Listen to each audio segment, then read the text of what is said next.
Perkenalkan, nama saya Sri Medina, kelas 46. Saya akan menjelaskan isi buku tentang Sistem Administrasi Negara Republik Indonesia, hasil karya Dr. Randus H. Ibnu Kencana Syafi'i. Saya akan menjelaskan bab 1 sampai dengan bab 4. Bab 1. Pendahuluan, pengertian sistem menurut Prajudi. Sistem adalah suatu jaringan dari prosedur-prosedur yang berhubungan satu sama lain menurut skema atau pola yang bulat untuk menggerakkan suatu fungsi yang utama dari suatu usaha atau urusan. Administrasi. Pengertian administrasi menurut De Liangji adalah administrasi adalah segenap rangkaian kegiatan penataan terhadap pekerjaan pokok yang dilakukan oleh sekelompok orang dalam bekerja sama untuk mencapai suatu tujuan tertentu.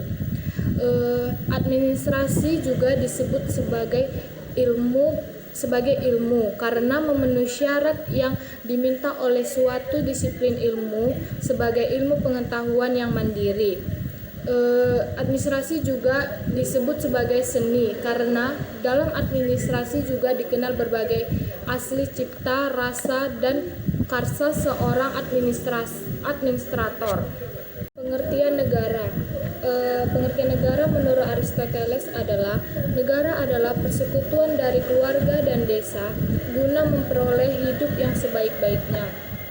Menurut penulis, negara adalah suatu kelompok persekutuan alat organisasi kedaerahan dan kewilayahan yang memiliki sistem politik yang melembaga dari rakyat, keluarga, desa, dan pemerintah yang lebih tinggi.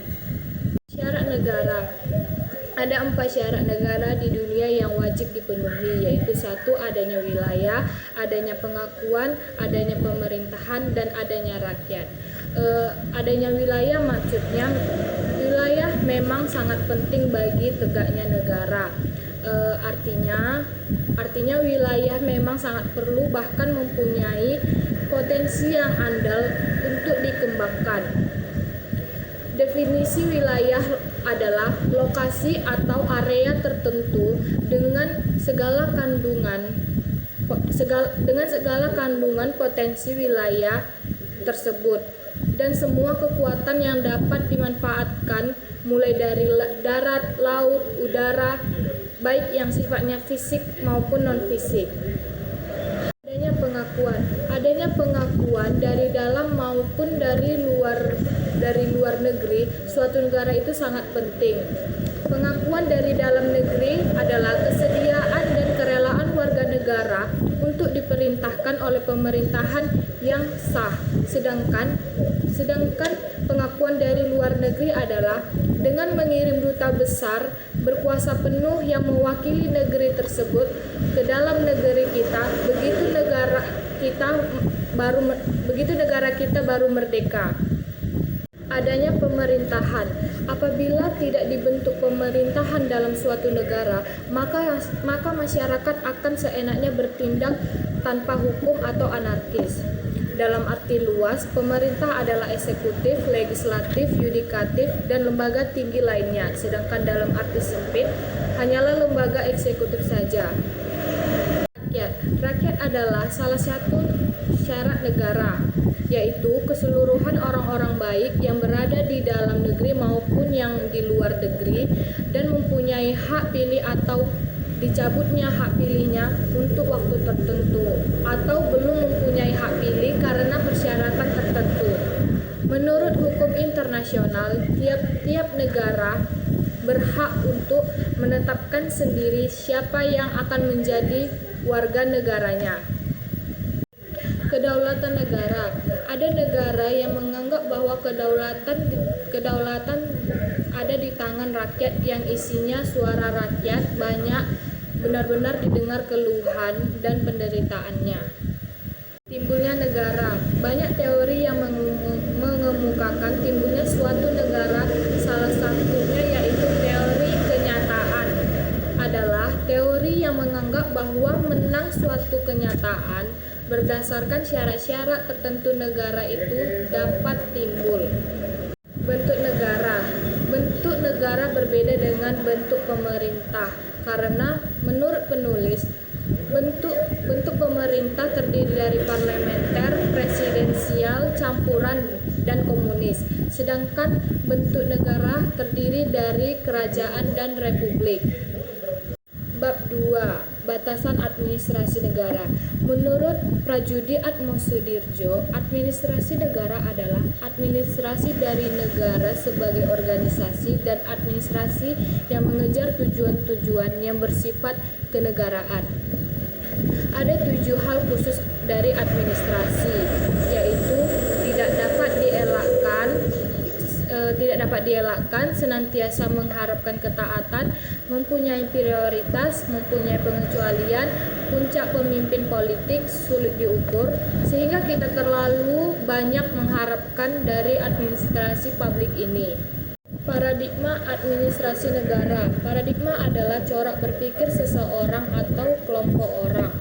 Menurut Thomas Kuhn, ia mengatakan paradigma merupakan suatu cara pandang, nilai-nilai, metode-metode, prinsip dasar atau cara memecahkan suatu masyarakat ilmiah pada suatu masa tertentu. Ruang lingkup administrasi negara. Ruang lingkup administrasi negara sangat luas sehingga dapat mencakup ilmu-ilmu sosial lainnya seperti ilmu pemerintahan, ilmu politik, hukum tata negara dan ilmu negara sendiri serta filsafat yang menjadi sumber keilmuan. Bab 3. Posisi administrasi negara. Ada 2 jenis ilmu-ilmu sosial yang dapat dibedakan dalam hubungan ini. Yang pertama, hubungan sesama ilmu-ilmu kenegaraan yang saling bertukar tinggi atau konvergensi. Yang kedua, perhubungan sesama ilmu non-kenegaraan yang mesti dikaji keterkaitannya untuk perkembangan ilmu administrasi negara itu sendiri. Dalam ilmu-ilmu kenegaraan, 1. Ilmu pemerintahan dan administrasi negara. Yang membedakan ilmu pemerintahan dengan ilmu administrasi negara adalah cara pendekatannya atau technical approach. Kedua, ilmu negara dan ilmu administrasi negara. Hubungan antara ilmu negara dan ilmu administrasi negara sangat erat karena objek materinya sama, yaitu negara itu sendiri. Sedangkan untuk membedakannya dilihat oleh objek formalnya yang menjadi sudut pandang yang membedakan kedua disiplin ilmu ini. Yang ketiga, ilmu politik dan ilmu administrasi negara. Hubungan antara ilmu politik dan ilmu administrasi negara terlihat dari banyaknya timbul masalah dan keresahan di kalangan masyarakat karena kegiatan administrasi negara, terlebih lagi karena banyaknya campur tangan politik pada kehidupan masyarakat. Yang keempat, hukum tata negara dan ilmu administrasi negara. Menurut Lemaitre, hukum adalah keserasian hubungan antara manusia yang menimbulkan kewajiban-kewajiban. Dalam ilmu-ilmu non-kenegaraan, 1. Ilmu filsafat dan ilmu administrasi negara.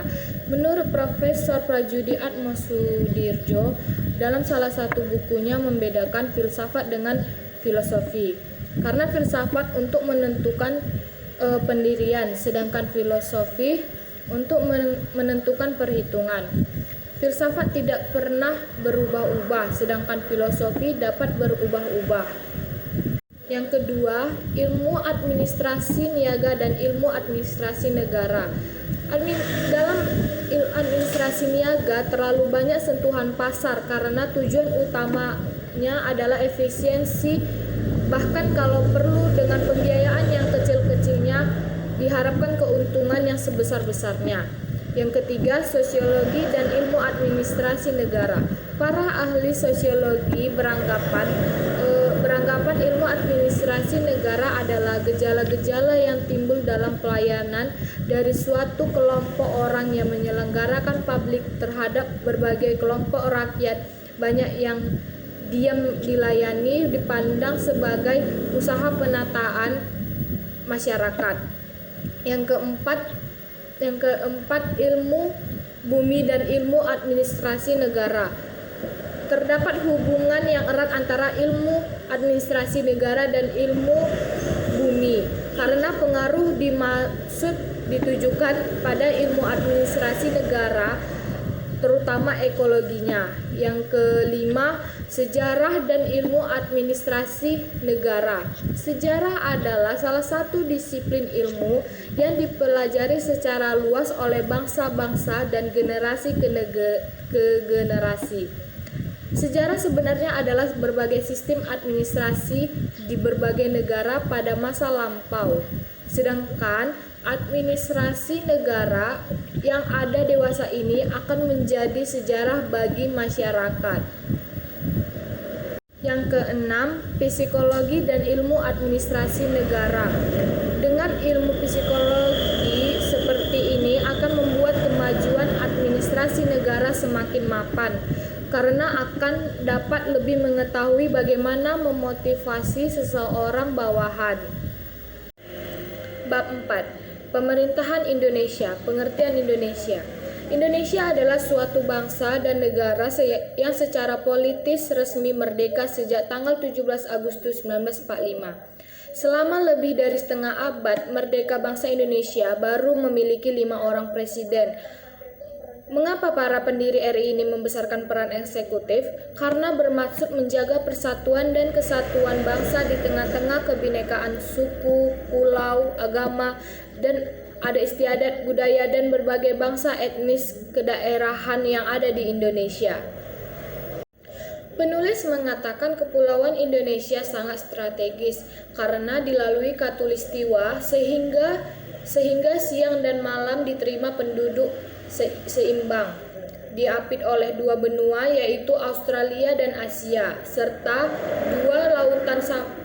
dua lautan besar yaitu Pasifik dan Hindia, sehingga akan memajukan perdagangan. Jadi kehadiran Indonesia di mata dunia memang bagaikan zamrud di timur jauh. Sejarah Indonesia mencatat bahwa ada 3 kerajaan besar tumbuh dan berkembang sebagai leluhur bangsa Indonesia, yaitu Sriwijaya, Majapahit, dan Mataram Islam.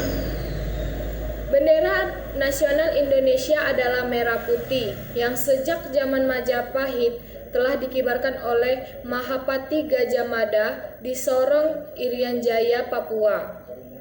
Sedangkan lagu kebangsaan Indonesia Raya diciptakan oleh Wage Rudolf Supratman atau sering disebut W.R. Supratman. Lambang negara adalah burung Garuda yang menoleh ke kanan, berkalungkan perisai falsafah Pancasila dan memegang pita yang bertuliskan Bhinneka Tunggal Ika, karena para pemudanya telah bersumpah satu nusa, satu bangsa, dan satu bahasa, yaitu Indonesia. Bahasa Indonesia yang berlaku bukan hanya berasal dari bahasa Melayu, tetapi telah bercampur baur ditambah dengan bahasa daerah dan asing yang kemudian mencari ciri keindonesiaannya. Sebelum kemerdekaan, pada tanggal 28 Oktober 1928, resmi pemuda-pemudi dari seluruh Indonesia berkumpul untuk mengucapkan Sumpah Pemuda. Sarekat Islam atau SI adalah di antara organisasi politik yang paling menonjol waktu itu. SI sejak semula adalah gerakan politik. SI adalah transformasi dari Sarekat Dagang Islam atau SDI yang didirikan oleh H. Samanhudi. Proklamasi. Pada tanggal 17 Agustus 1945 jam 10 WIB, Indonesia mengumandangkan proklamasi kemerdekaannya ke seluruh dunia. Sejak proklamasi kemerdekaan tersebut, sejarah bangsa Indonesia merupakan merupakan sejarah suatu bangsa yang masih muda dalam menyusun politik pemerintahan. Itulah sebabnya keesokan harinya tanggal 18 Agustus 1945, Panitia Persiapan Kemerdekaan Indonesia mengadakan sidang dan berhasil menetapkan konstitusi presiden dan wakil presiden. Konstitusi dan dasar negara. Dalam penjelasan UUD 1945 disampaikan bahwa sistem pemerintahan Negara Kesatuan Republik Indonesia atau NKRI meliputi 7 kunci pokok, yaitu 1. Indonesia adalah negara yang berdasarkan atas hukum. Kedua, sistem konstitusional. Ketiga, kekuasaan negara yang tertinggi di tangan MPR. Keempat, presiden adalah penyelenggara pemerintahan negara tertinggi di bawah MPR. Kelima, presiden tidak bertanggung jawab kepada DPR. Keenam, menteri adalah pembantu presiden tidak bertanggung jawab kepada DPR. Ketujuh, kekuasaan kepala negara tak terbatas. Lembaga tinggi negara. Yang pertama, Majelis Permusyawaratan Rakyat atau MPR merupakan kekuatan besar yang tertinggi yang mewakili seluruh rakyat Indonesia. MPR memiliki kekuasaan memilih, mengangkat, melantik, dan memberhentikan presiden serta wakil presiden. Tugas lainnya adalah menetapkan dan mengubah konstitusi, garis-garis besar haluan negara, dan memutuskan dirinya sendiri. Lembaga legislatif adalah lembaga yang ditetapkan membuat peraturan perundang-undangan, tetapi sudah barang tentu berbeda bentuknya pada masing-masing negara di Indonesia, disebut dengan DPR RI untuk tingkat pusat dan DPRD untuk tingkat daerah baik di provinsi maupun di kabupaten. Pemimpin DPR bertugas memimpin rapat DPR, menyimpulkan persoalan yang dibicarakan, menentukan kebijaksanaan anggaran belanja, serta menyusun rencana kerja DPR, yaitu dengan membagi pekerjaan antara ketua dan wakil ketua dengan mengumumkan secara terbuka dalam rapat paripurna. Presiden dan Wakil Presiden. Begitu besarnya kekuasaan Presiden RI disebabkan oleh pengaturan UUD 1945 itu sendiri. Pada awal kemerdekaan, para pendiri republik ini berkepastian bahwa di dalam negara yang baru saja berkembang akan sangat diperlukan pemimpin penyelenggaraan negara. Dalam hal ini, presiden mempunyai pengaruh yang karismatik dan kekuasaan yang besar demi tetap terwujudnya persatuan dan kesatuan bangsa. Dalam melakukan kewajibannya, presiden dibantu oleh 1 orang wakil presiden. Baik presiden maupun wakil presiden dipilih oleh MPR dengan suara yang terbanyak. Mahkamah Agung atau MA adalah lembaga tinggi negara di Republik Indonesia yang merupakan pengadilan tertinggi dari semua lingkungan peradilan yang dalam melaksanakan tugasnya terlepas dari pengaruh pemerintah atau eksekutif dan pengaruh-pengaruh lainnya. Dewan Pertimbangan Agung atau DPA.